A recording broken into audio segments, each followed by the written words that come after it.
Sydney Opera House horse race advert ignites furore.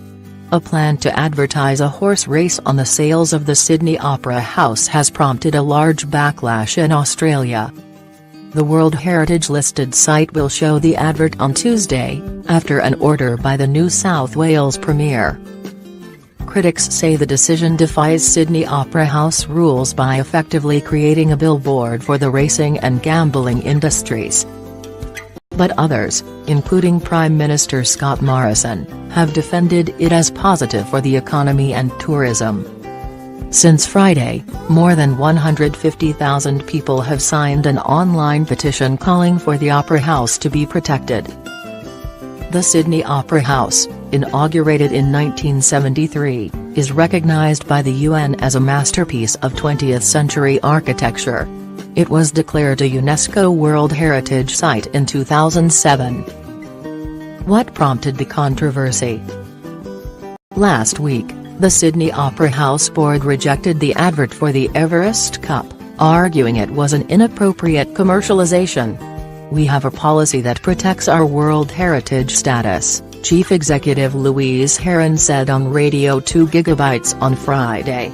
But State Premier Gladys Berejiklian overturned the decision, approving a revised advert for a 10-minute projection.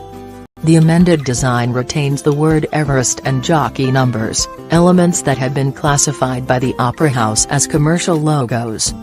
Adding to the controversy, Ms Berejiklian's order came soon after a top-rating radio host, Alan Jones, berated Ms Heron in an interview on 2 GB. "If I were Gladys Berejiklian, I would pick up the phone and sack you today," said Jones, a supporter of the racing event. What's been the reaction? A UNESCO spokesperson told The Guardian it was looking into the matter, but would not immediately comment. Thousands of people have signaled on social media that they will attend a light-based protest on Tuesday to disrupt the projection. Among prominent critics, Sydney Lord Mayor Clover Moore called the advert blatant commercialisation for an industry notorious for damaging gambling and animal cruelty. However, Ms Berejiklian and Mr Morrison have defended the race's economic benefits. "This is one of the biggest events of the year, why not put it on the biggest billboard Sydney has?" Mr Morrison said on Sunday.